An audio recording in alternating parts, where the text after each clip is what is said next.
Vamos lá para essa questão. O mármore, rocha metamórfica composta principalmente de carbonato de cálcio.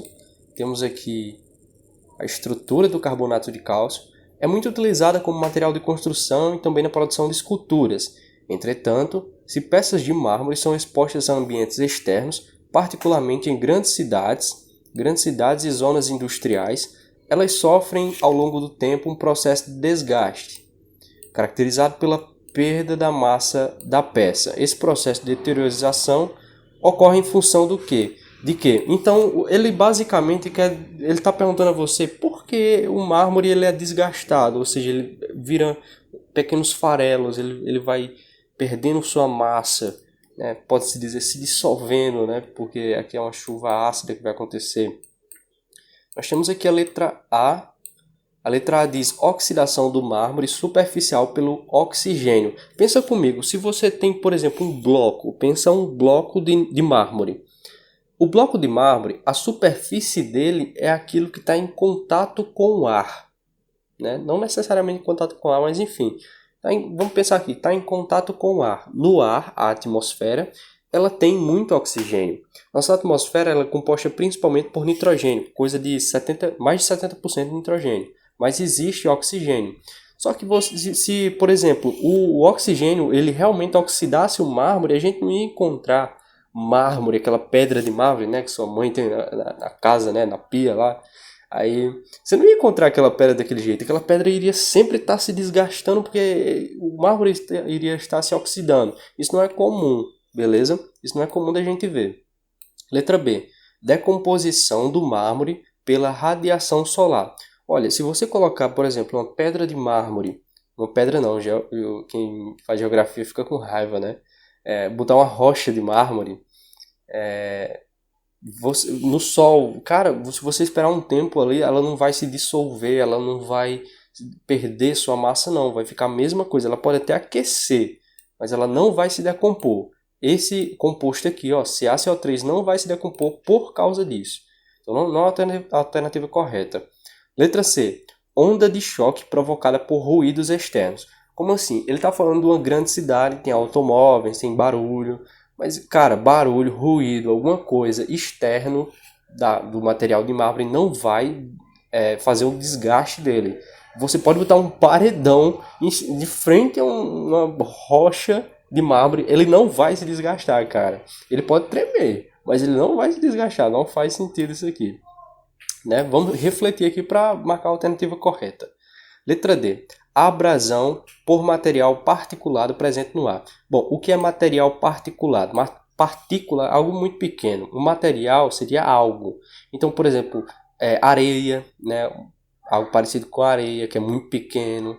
Então, o que é abrasão? Abrasão nada mais é do que desgaste, beleza? A gente pode pensar dessa forma. Então, desgaste por um material particulado. Vamos pensar como areia batendo naquele material presente no ar. Então, o vento, por exemplo, bate naquela rocha de mármore e vai desgastando.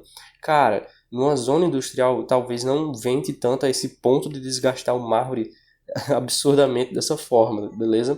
Mas tem lugares, vou botar uma foto aqui, ó, na edição, se eu lembrar, que tem rochas que elas são moldadas pelo vento, sim, porque ali esses materiais particulados batem e vão realmente moldando essa rocha, tá? Mas não é o caso da gente. Nossa alternativa correta realmente é a letra E. A acidez da chuva que cai sobre a superfície da peça. Como assim, acidez da chuva? Eu disse que as zonas industriais elas emitem muita poluição, ou seja, tem muitos óxidos de nitrogênio, de enxofre. E vamos entender aqui como é que funciona. Não se assusta com essas equações aqui, tranquilo? Vamos lá. Nós temos o nitrogênio, essa primeira equação aqui, o nitrogênio, por exemplo, na atmosfera, ele reage alguma vez, pode acontecer com o oxigênio, tá? Tudo gasoso aqui, estado gasoso. Aqui é o tanto de mols, 2 mols de oxigênio. Isso vai gerar óxidos de nitrogênio. Tá aqui, óxido que é porque tem um oxigênio, nitrogênio com oxigênio, tranquilo? Então, gasoso. Nós temos isso aqui. Esse composto, ele pode, na atmosfera, por exemplo, reagir com água líquida e se transformar em ácidos mais fortes, ok? Como é que eu sei que um ácido é forte? Por exemplo, um ácido que tem hidrogênio. eu pego o número de oxigênio e diminuo do número de hidrogênio. Então, 2 menos 1 dá 1. Esse ácido seria mais ou menos um ácido moderado, um ácido um pouco forte, moderado, entendeu? Se o número de oxigênio, que é 3, aqui eu diminuo por um hidrogênio, né? Dá 2. Então, 2 já é um número um pouco maior. É um ácido forte, tá? É um ácido já um pouco forte. Tranquilo? Então, vamos lá. Pode acontecer isso aqui, né? Nessa equação aqui de primeira pode acontecer a indústria liberar esses óxidos de nitrogênio, transformar ácido. Esse ácido se mistura ali, né, vai formando aquela chuva ácida com a água e tudo mais, e pode precipitar. Também pode acontecer esse caso aqui com o enxofre, tá? O enxofre pode se juntar, né, fazer uma reação com o oxigênio e se transformar em um óxido de enxofre. Aí esse óxido de enxofre pode ter duas possibilidades.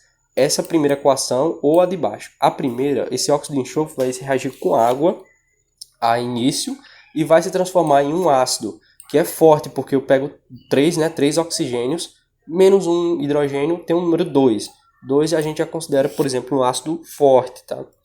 Vamos lá, agora a gente pega aqui essa outra equação. Pode acontecer isso aqui também, né? A indústria liberar esse óxido de enxofre, esse óxido se juntar com outras moléculas e se transformar em algo pior, né? Do ponto de vista de corrosão, por exemplo.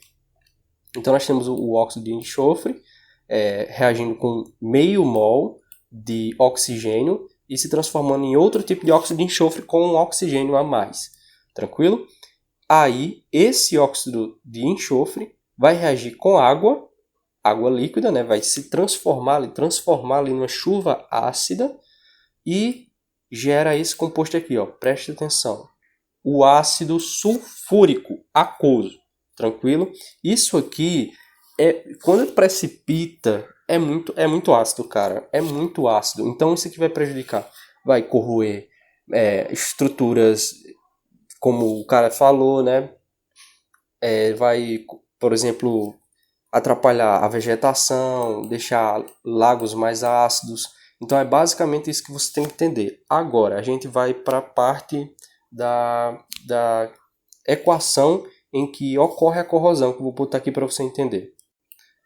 Beleza, então tá aqui a nossa equação. O que acontece? Nós temos o mármore, né? O mármore reagindo com, por exemplo, o ácido sulfúrico, que a gente viu ali, né? Isso aí está acontecendo essa reação. Então nós sabemos que o NOx do cálcio é mais 2. E para dar zero, né? Porque tem que dar zero. Se você não viu a aula de NOx, vê a aula de NOx aí. Aqui tem que ser menos 2, né? Mais 2 com menos 2 dá zero. O NOx do hidrogênio é fixo mais 1, né? E aqui 2 vezes 1, né? Tem que multiplicar, porque são 2 mols de hidrogênio. Então 2 vezes 1 dá 2. O NOx aqui total é 2. Para dar zero aqui tem que ser menos 2, né?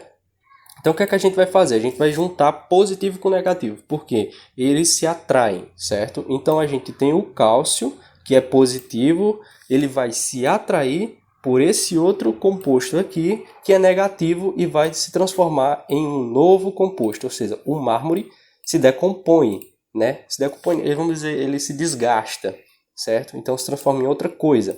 E aqui, esse outro composto se junta com o hidrogênio. Você sempre coloca o cara positivo antes. Ó. Aqui é positivo, esse cara é positivo, você bota sempre antes. Depois você bota o cara que é negativo. Tranquilo? Então aqui o hidrogênio, que é positivo antes, depois você bota esse outro composto. Então esse outro composto é o ácido carbônico. É um ácido fraco. Porque ele vai se transformar em CO2 e água, beleza? CO2 e água. Isso aqui, cara, é basicamente um ácido fraco. A gente libera CO2 para a atmosfera. Concorda comigo, né? Porque a gente respira e libera CO2 para a atmosfera. Esse CO2 se mistura ali, reage com água e se transforma em ácido carbônico, que é esse ácido aqui que a gente está vendo. Esse ácido carbônico, ele se decompõe, ele é instável, tá? E se transforma de novo em CO2 e água. Por isso que ele é um pouco ácido. Então, por isso que a chuva também é levemente ácida, por causa desse ácido carbônico que a gente libera na nossa respiração normal. Agora, isso aqui é o aceitável, o ácido carbônico, que é levemente ácido, Mas agora, você pega um ácido sulfúrico, mistura lá para se transformar numa chuva muito mais ácida, isso é muito mais preocupante. Principalmente para a vegetação, que vai cair essa chuva, para o solo, para o lago, para os animais que vivem lá, certo? Isso é muito prejudicial para eles. Então, espero que você tenha entendido. Eu vou deixar aqui a equação para você bater um print se quiser, tranquilo?